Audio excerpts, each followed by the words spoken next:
नमस्ते। Audio book with विशाल में आपका स्वागत है।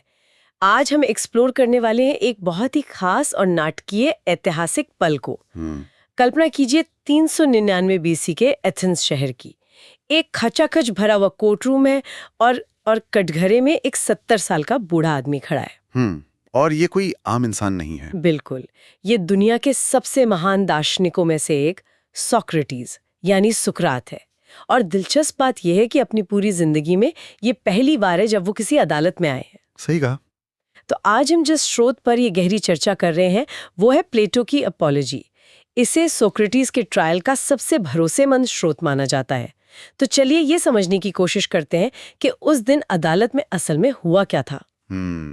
इस चर्चा को आगे बढ़ाने से पहले हाँ। मैं एक बहुत ही जरूरी बात साफ करना चाहूंगा। हाँ, बताइए। इस स्रोत का नाम प्लेटो की अपोलॉजी है। तो अक्सर ये गलतफहमी हो जाती है कि शायद कटघरे में खड़े होकर सोक्रेटिस ने अपनी जान बचाने के लिए कोई माफी मांगी होगी। हाँ, नाम से तो ऐसा ही लगता है। बिल्कुल, पर यहाँ प्राचीन ग्रीक भाषा के शब्द अपोलोजिया का इस्तेमाल हुआ है।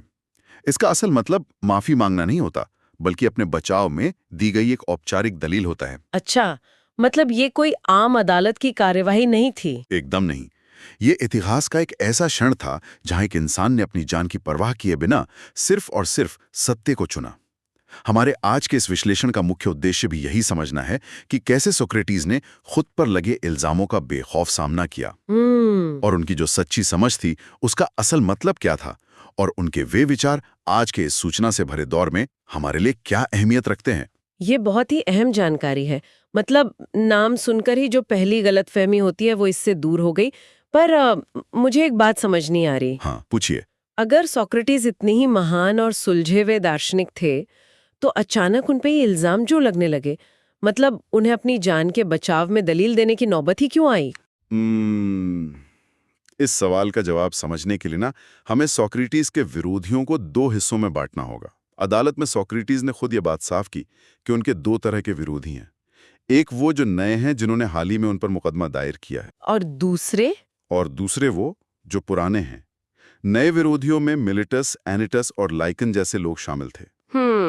इन्होंने क्या आरोप लगाए थे? इन लोगों ने अदालत में सीधा आरोप लगाया था कि सोक्रेटिस एथेंस के नौजवानों को बिगाड़ रहे हैं और शहर के भगवानों को नहीं मानते, बल्कि उनकी जगह अपनी नई आत्माओं या देवताओं की पूजा करते हैं। बाप रे, ये तो बहुत गंभीर आरोप है। हाँ, लेकिन हैरानी की बात यह थी कि सोक्रेटिस इन नए और सामने खड़े विरोधियों से उतना नहीं डर रहे थे। अच्छा? बिल्कुल, वे नए विरोधियों से ज्यादा अपने पुराने और अदृश्य दुश्मनों से खौफ खा रहे थे। ये थोड़ा अजीब नहीं है? मतलब जो लोग सामने खड़े होकर उन्हें मौत की सजा दिलवाना चाहते हैं, उनसे ज्यादा डर उन्हें पुराने विरोधियों से लग रहा था। आखिर ये पुराने विरोधी थे कौन? ये मानव मनोविज्ञान की बहुत ही गहरी समझ को दर्शाता है। सोक्रेटिस ने समझाया कि पुराने विरोधी वो लोग थे जिन्होंने सालों से दबे पांव जूरी के सदस्यों के दिमाग में सोक्रेटिस के खिलाफ जहर घोला था। मैं समझ रही हूँ। जूरी में बैठे लोग जब बच्चे थे तब से उनके मन में ये अफवाह बिठा दी गई थी कि सोक्रेटिस नाम का एक अजीब इंसान है जो आसमान और पाताल की बातें करता है और अपनी चालाकी से गलत बात को भी सही साबित कर देता है। तो एक तरह से उनका ब्रेन वॉश किया गया था बचपन से। बिल्कुल। इसमें एक बहुत ही मशहूर नाटककार एरिस्टोफेन्स का भी जिक्र आता है। अच्छा, उन्होंने क्या किया था? उसने द क्लाउड्स नाम की एक कॉमेडी लिखी थी। उसमें सोक्रेटिस का सरेआम मजाक उड़ाया गया था। उन्हें एक ऐसे इंसान के रूप में दिखाया गया था जो हवा में लटककर बेतुकी बातें करता है। अरे, तो लोग उसे सच मान बैठे? हाँ, सोक्रेटिस का मानना था कि बचपन में सुनी गई ये अफवाहें इंसान के दिमाग पर बहुत गहरा असर डालती हैं। एक बार जो छवि बचपन में बन जाती है, उसे मिटाना लगभग नामुमकिन होता है। ये तो आज के दौर में भी सच है। फेक न्यूज़ और प्रोपेगेंडा का असर ऐसा ही होता है। एकदम सही तुलना है। और सबसे बड़ी मुश्किल ये थी कि जब ये अफवाहें फैलाई जा रही थीं, तब सोक्रेटिस अपनी सफाई देने के लिए वहां मौजूद नहीं थे। ऐसे बिना चेहरे वाले दुश्मनों से लड़ना हवा या परछाइयों से लड़ने जैसा था। परछाइयों से लड़ना वाकई सबसे मुश्किल काम है, क्योंकि आप किसी एक इंसान को गलत साबित नहीं कर सकते। आपको पूरी एक सामाजिक धारणा से लड़ना पड़ता है। बिल्कुल। लेकिन क्या ये अफवाहें बस ऐसे ही हवा में फैल गईं? आखिर सोक्रेटिस ऐसा क्या कर रहे थे जिससे शहर के इतने सारे लोग, खास तौर पर रसूखदार लोग, उनसे इतनी नफरत करने लगे थे? इसकी शुरुआत एक बहुत ही दिलचस्प घटना से होती है। इसे हम डेल्फी के भगवान की भविष्यवाणी या ऑरेकल ऑफ डेल्फी के नाम से जानते हैं। ऑरेकल ऑफ डेल्फी, ये तो काफी मशहूर है। तो सोक्रेटिस के एक बहुत ही उतावले और पुराने दोस्त थे जिनका नाम कैरेफन था। एक बार कैरेफन डेल्फी के मंदिर गए और उन्होंने सीधे ओरेकल से एक सवाल पूछ लिया। क्या सवाल पूछा? उन्होंने पूछा कि क्या इस दुनिया में सुक्रेटिस से ज्यादा समझदार कोई और इंसान है? अरे वाह, सीधा सवाल। तो जवाब क्या मिला? मंदिर से पुजारिन के जरिए जवाब मिला कि नहीं, दुनिया में सोक्रेटिस से ज्यादा समझदार कोई नहीं है। ये सुनकर तो कोई भी इंसान खुशी से फूल के कुप्पा हो जाए। मतलब जब सोक्रेटिस को ये बात पता चली तो उनकी क्या प्रतिक्रिया थी? उनकी प्रतिक्रिया बिल्कुल उलट थी।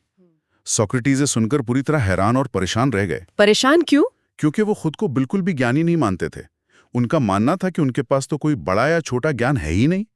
लेकिन दूसरी तरफ, क्योंकि ये बात भगवान के मंदिर से कही गई थी, इसलिए वो इसे झूठा भी नहीं मान सकते थे। तो ये उनके लिए एक धर्म संकट बन गया। एक बहुत बड़ी पहेली बन गई। इस पहेली को सुलझाने और भविष्यवाणी का असली मतलब निकालने के लिए ना, सोक्रेटिस ने एक बहुत ही व्यवस्थित तरीका अपनाया। उन्होंने क्या किया? उन्होंने तय किया कि वो समाज के उन लोगों के पास जाएंगे जिन्हें सबसे ज्यादा समझदार और ज्ञानी माना जाता है, ताकि वो भगवान को दिखा सकें कि देखिए ये इंसान मुझसे ज्यादा ज्ञानी है। तो इस सच्चाई की तलाश में वो किन किन लोगों से मिले? इस तलाश के 3 अहम पड़ाव थे। सबसे पहले वो राजनेताओं के पास गए। उन्होंने एक बहुत ही मशहूर राजनेता से बातचीत शुरू की। और क्या नतीजा निकला? कुछ ही देर के सवाल जवाब के बाद सोक्रेटिस को यह एहसास हो गया कि ये राजनेता खुद को और दूसरों को बहुत ज्ञानी समझता तो है, लेकिन असल में इसे कुछ भी नहीं पता। ओहो।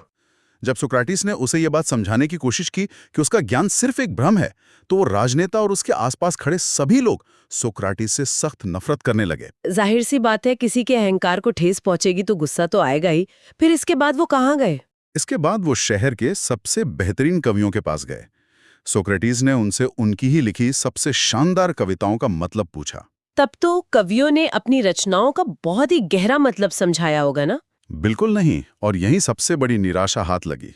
अच्छा। हाँ, सोक्रेटिस ने पाया कि वहां मौजूद कोई भी आम दर्शक उन कविताओं का मतलब खुद उन कवियों से बेहतर बता सकता था। अरे, ऐसा कैसे? सोक्रेटिस को यह समझ आ गया कि कवि अपनी कविताएं किसी ज्ञान या गहरी समझ से नहीं रचते, बल्कि वे एक तरह की ईश्वरीय प्रेरणा से लिखते हैं। मतलब एक इंस्पिरेशन से। हाँ, वे बड़ी बड़ी और सुंदर बातें तो लिख देते हैं, लेकिन खुद अपनी लिखी बातों का असली अर्थ नहीं जानते।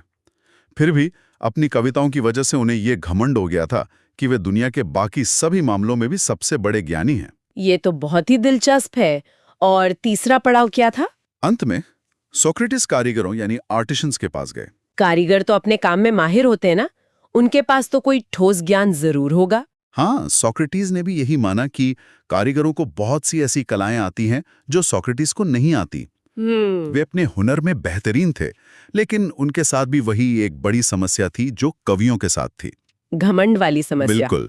अपने एक काम में माहिर होने की वजह से उनके अंदर ये घमंड आ गया था कि वे राज्य चलाने और राजनीति जैसे दुनिया के बाकी बड़े और जटिल मामलों में भी सबसे ज्यादा समझदार हैं। समझ रही हूँ। उनका ये घमंड उनके उस छोटे से ज्ञान पर भी भारी पड़ रहा था। ये तो बहुत ही कमाल का विश्लेषण है। मतलब राजनेताओं को कुछ नहीं पता था, पर वे खुद को ज्ञानी मानते थे। कवियों को लगता था कि कला का मतलब हर चीज का ज्ञान है, और कारीगर अपने हुनर के घमंड में बाकी दुनिया को बेवकूफ समझते थे। सही पकड़ा आपने। तो इस पूरी प्रक्रिया से सोक्रेटिस ने क्या निष्कर्ष निकाला? यहीं पर सोक्रेटिस को ओरेकल की भविष्यवाणी का असली मतलब समझ में आया। उन्होंने महसूस किया कि वे इन सभी बड़े और रुतबे वाले लोगों से सिर्फ एक मायने में बेहतर हैं। किस मायने में? बाकी सभी लोग कुछ ना जानते हुए भी ये सोचने का घमंड पाल बैठे थे कि वे सब कुछ जानते हैं, जबकि सोक्रेटिस को कम से कम इतना तो पता था कि वे कुछ नहीं जानते। मैं जानती हूँ कि मैं कुछ नहीं जानती। बिल्कुल। ये जो सच्ची अज्ञानता का स्वीकार है, यही असल में इंसानी स्तर पर सबसे बड़ा ज्ञान है। और यही बात एथेंस के बड़े लोगों को चुभ गई होगी। बहुत बुरी तरह छुपी। जब सोक्रेटिस ने लगातार सवाल पूछ कर इन बड़े लोगों के खोखलेपन की सच्चाई सबके सामने लानी शुरू की, तो पूरे शहर के प्रभावशाली लोग उनके दुश्मन बन गए। तो फिर नौजवानों को बिगाड़ने का आरोप कहाँ से आया? वो ऐसा था कि जो अमीर घरों के नौजवान सोक्रेटिस के साथ रहते थे, उन्हें बड़े लोगों की पोल खुलते हुआ देखने में बहुत मजा आता था। हाँ, युवाओं को तो ऐसे बगावती विचारों में मजा आता ही है। बिल्कुल। और वे भी सोक्रेटिस की तरह दूसरों से सवाल पूछने लगे। बस इसी वजह से मिलिटस और उसके साथियों ने उन पर नौजवानों को बिगाड़ने का आरोप लगा दिया। अब ये पूरी तस्वीर साफ हो रही है। ये सिर्फ धर्म या युवाओं का मामला नहीं था, ये लोगों के टूटे हुए अहंकार की झल्लाहट थी जो मुकदमे के रूप में सोक्रेटिस पर निकाली जा रही थी। 100% सही। तो अब अगर हम वापस उस कोर्ट रूम के माहौल में चलें तो सोक्रेटिस ने अपने सामने खड़े उस नए विरोधी मिलिटस का सामना कैसे किया? अदालत में ये हिस्सा किसी थ्रिलर से कम नहीं है। सोक्रेटिस ने जूरी के सामने ही मिलिटस के साथ जिरह करना शुरू कर दिया, मतलब उन्होंने क्रॉस एग्जामिनेशन किया। अच्छा, और उन्होंने क्या पूछा? उन्होंने मिलिटस को उसी के बुनी हुई बातों के जाल में फंसाना शुरू किया।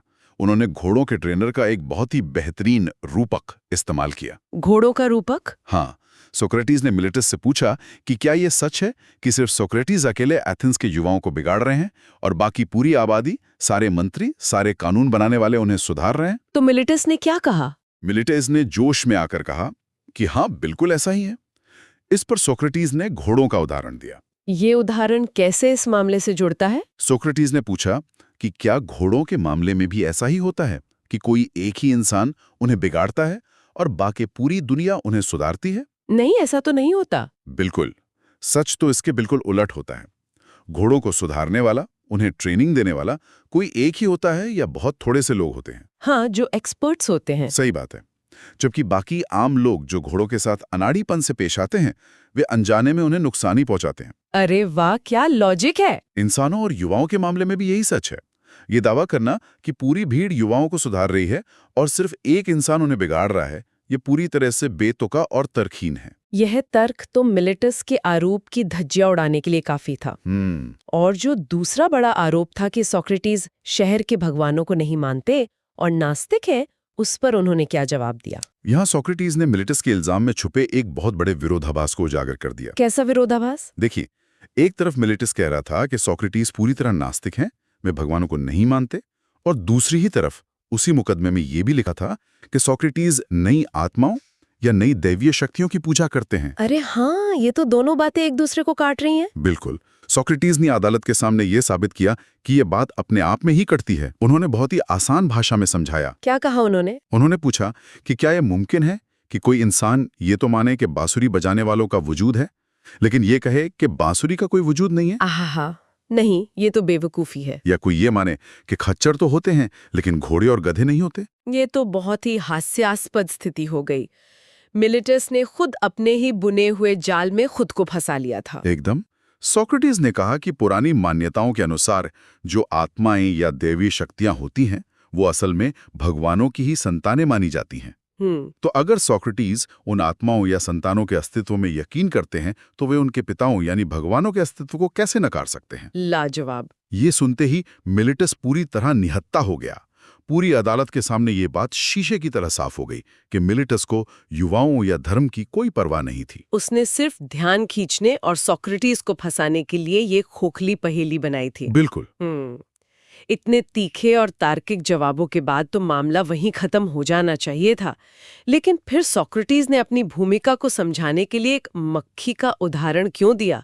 वो एथेंस की मक्खी वाला किस्सा क्या है? यह इस पूरे बचाव पक्ष का सबसे यादगार और गहरा रूपक है। सोक्रेटिस ने एथेंस शहर की तुलना एक बहुत बड़े, शानदार लेकिन सुस्त घोड़े से की। सुस्त घोड़ा? हाँ, एथेंस एक महान शहर था, लेकिन अपने बड़े आकार और आलस की वजह से वो सुस्त पड़ गया था और उसे जगाने की सख्त जरूरत थी। तो सोक्रेटिस मक्खी थे? हाँ, सोक्रेटिस ने अदालत से कहा कि भगवान ने उन्हें एक मक्खी के रूप में, मतलब एक गैफ्लाई के रूप में इस शहर पर छोड़ा है। अच्छा, तो उनका काम क्या था? उनका काम है पूरा दिन शहर के लोगों के पीछे पड़े रहना, उन्हें उनके अहंकार की नींद से जगाना, उनसे चुभते हुए सवाल पूछना और उन्हें उनके सद्गुणों पर ध्यान देने के लिए डांटते रहना।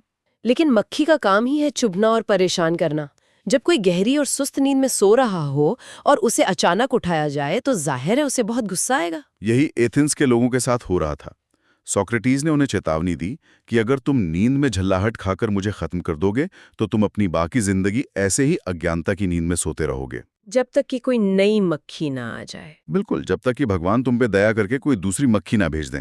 यहाँ एक बड़ा सवाल ये उठता है कि अगर सोक्रेटिस सच में एथेंस का इतना ही भला चाहते थे, तो वे सड़कों पर लोगों से बहस करने के बजाय सीधे राजनीति में क्यों नहीं गए?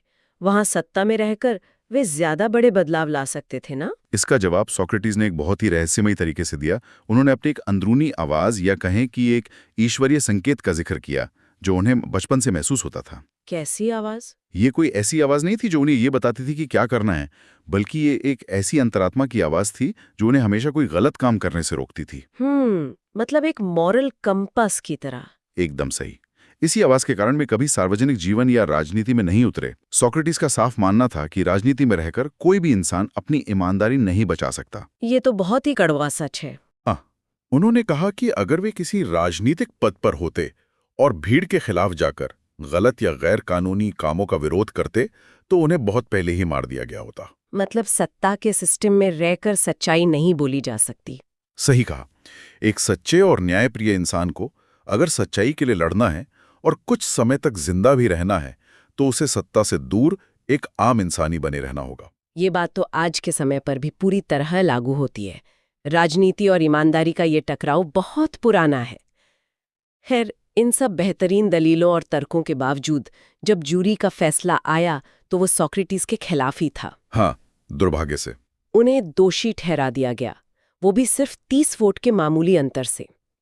दोषी साबित होने के बाद एथेंस के कानून के मुताबिक सजा तय करने का चरण आता था। उस वक्त क्या हुआ? ये पल पूरी अदालती कार्रवाई का सबसे चौंकाने वाला हिस्सा था।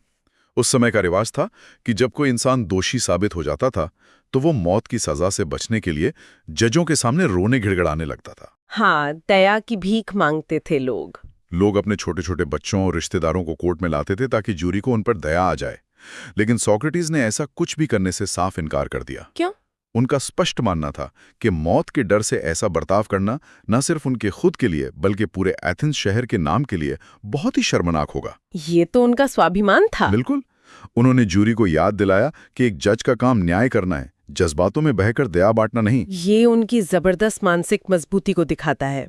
फिर जब उनसे पूछा गया कि बचाव पक्ष की तरफ से वे अपने लिए क्या सजा सुझाना चाहते तो उन्होंने क्या कहा? उन्होंने जो कहा उसने पूरी अदालत को सन्न कर दिया। क्या कहा? जहां लोग जुर्माने, कैद या देश निकाले की मांग करके अपनी जान बचा लेते थे, सोक्रेटिस ने कहा कि चूंकि उन्होंने अपनी पूरी जिंदगी शहर के लोगों को अज्ञानता से बाहर निकालने और उन्हें एक बेहतर इंसान बनाने में लगा दी है, इसलिए वे असल में समाज का सबसे बड़ा भला कर रहे हैं। तो इसके लिए उन्हें क्या चाहिए था? उन्होंने कहा कि इस भलाई के लिए उन्हें कोई सजा नहीं बल्कि इनाम मिलना चाहिए। इनाम? एक मुजरिम इनाम मांग रहे? हाँ। उन्होंने प्रस्ताव रखा कि उन्हें ओलंपिक विजेताओं की तरह सरकारी भोजनालय में ताउम्र मुफ्त खाना मिलना चाहिए। बाप रे! सोचिए एक इंसान जिसके सर पर मौत की सजा मंडरा रही है, वो जूरी से कह रहा है कि मुझे सरकारी खर्चे पे मुफ्त खाना खिलाओ। इस बात ने तो जजों के अहंकार को और भी ज्यादा चोट पहुंचाई होगी। बिल्कुल, ये उनके अहंकार पर सीधा वार था। इसका नतीजा तो मौत की सजा ही होना था।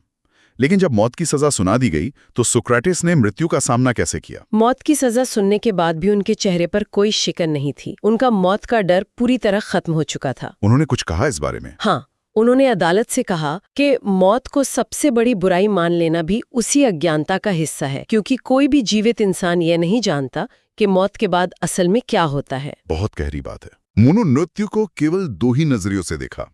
पहला नजरिया क्या था? पहला नजरिया ये था कि मौत एक गहरी, बिना सपनों वाली शांत नींद की तरह हो सकती है।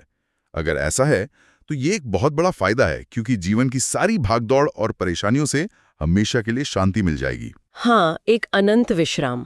और दूसरा नजरिया क्या था? दूसरा नजरिया ये था कि मौत इस दुनिया से किसी दूसरी दुनिया का एक सफर है। एक ऐसी दुनिया जहां सारे महान लोग, पुराने नायक और सच्चे जज रहते हैं। जैसे कि स्वर्ग या हेडीज? बिल्कुल। सोक्रेटिस कहते हैं कि अगर ये सच है तो इससे बड़ी खुशी की बात क्या हो सकती है। वहां वो होमर और ओडेशियस जैसे महान लोगों से मिल सकेंगे, उनके साथ बैठकर बातचीत कर सकेंगे और शायद उनसे भी सवाल पूछ सकेंगे। आपने बिल्कुल सही समझा। सबसे बड़ी बात यही थी कि वहां वे उनसे भी उसी तरह सवाल जवाब कर सकेंगे जैसे वे एथेंस के लोगों से करते थे। और सबसे अच्छी बात यह है कि उस दूसरी दुनिया में किसी से सवाल पूछने के जुर्म में कोई मौत की सजा नहीं देता। ये तो मृत्यु को देखने का बहुत ही सकारात्मक और निडर नजरिया है। दोनों ही स्थितियों में उनके लिए मृत्यु एक अच्छी चीज ही थी। तो अगर हम इस पूरे ऐतिहासिक मुकदमे और सोक्रेटिस की दलीलों को एक साथ रखकर देखें तो इस चर्चा से सबसे बड़े सबक क्या निकल कर आते हैं? इस पूरी घटना से हमें जो सबसे गहरा सबक मिलता है वो ये है कि बिना सोची समझी और बिना परखी गई जिंदगी जीने लायक नहीं है। Unexamined life is not worth living. बिल्कुल। हम अक्सर समाज की बनाई हुई मान्यताओं को बिना सवाल किए मान लेते हैं। दूसरी बड़ी बात यह है कि दुनिया की सबसे बड़ी बुद्धिमानी इसी बात को स्वीकार करने में है कि हम सब कुछ नहीं जानते। जब इंसान अपनी अज्ञानता को मान लेता है, केवल तभी उसके सीखने के असली रास्ते खुलते हैं। एकदम सही। और तीसरी सबसे अहम बात, हालात चाहे कितने भी मुश्किल क्यों ना हो, यहाँ तक कि मौत भी सामने खड़ी हो, इंसान को कभी भी अपने सिद्धांतों और सत्य का साथ नहीं छोड़ना चाहिए। सोक्रेटिस ने अपने जीवन और मृत्यु से ये साबित कर दिया कि एक अच्छे इंसान को कोई भी बाहरी ताकत नुकसान नहीं पहुंचा सकती। उसकी असली दौलत, उसकी सबसे बड़ी ताकत उसका सद्गुण है। मतलब वर्च्यू। हाँ, पैसा, शोहरत या रुतबा नहीं, बल्कि आत्मा की सच्चाई ही जीवन का असली सार है। ये विचार सच में बहुत गहरा है। आज के इस दौर में जहां सोशल मीडिया पर हर कोई ऐसे पेश आता है जैसे उसे दुनिया भर की जानकारी हो, सब कुछ जानने और ज्ञानी दिखने का ये जो दिखावा चारों तरफ फैला हुआ है, वो बहुत खोखला है। बिल्कुल। शायद आज के इस शोर शराबे वाले दौर में हमें सोक्रेटिस से वो हिम्मत उधार लेने की जरूरत है जहां हम सीना तान कर बिना किसी शर्म के कह सकें कि मुझे नहीं पता। ये अज्ञानता का स्वीकार हमारी कमजोरी नहीं, बल्कि सीखने की दिशा में हमारी सबसे बड़ी ताकत बन सकता है। आपने बिल्कुल सही कहा। इस चर्चा को खत्म करने से पहले ना एक बहुत ही गहरी और विचारोत्तेजक बात जो सोक्रेटिस ने अपने भाषण के बिल्कुल अंत में कही थी, उस पर ध्यान देना जरूरी है। उन्होंने क्या कहा था आखिर में? सोक्रेटिस ने मौत की सजा मिलने के बाद जजों से एक बड़ी ही अजीब विनती की थी। उन्होंने कहा था कि जब उनके बेटे बड़े हो जाएं और अगर वे देखें कि उनके बेटे सद्गुणों और अच्छाई से ज्यादा दौलत और पैसों की परवाह कर रहे हैं या बिना कोई काबिलियत हुए खुद को बहुत बड़ा समझने लगे हैं, तो क्या करें? तो एथेंस के लोग उन लड़कों को वैसे ही परेशान करें और डांटें जैसे सोक्रेटिस ने जीवन भर एथेंस के लोगों को डांटा था। ओहो, ये हम सभी के लिए एक बहुत बड़ा सवाल खड़ा कर जाता है। आज की इस आधुनिक दुनिया में जहां सफलता का सीधा मतलब बैंक बैलेंस, दौलत और रुतबा मान लिया गया है, अगर सोक्रेटिस आज यहाँ होते तो वे हमारी जिंदगी की इन प्राथमिकताओं को देखकर क्या सोचते? ये तो हमें खुद से पूछना होगा। बिल्कुल, ये विचार करने वाली बात है कि क्या हम अपनी आत्मा को बेहतर बनाने के बजाय सिर्फ अपना रुतबा बढ़ाने और भौतिक सफलता के पीछे भागने में तो नहीं लगे हैं। आज के एपिसोड के लिए बस इतना ही। आपको ये कैसा लगा मुझे कमेंट्स में जरूर बताएं। ऑडियो बुक विद विशाल से मैं विशाल विदा लेती हूँ। अगली बार तक सीखते रहें।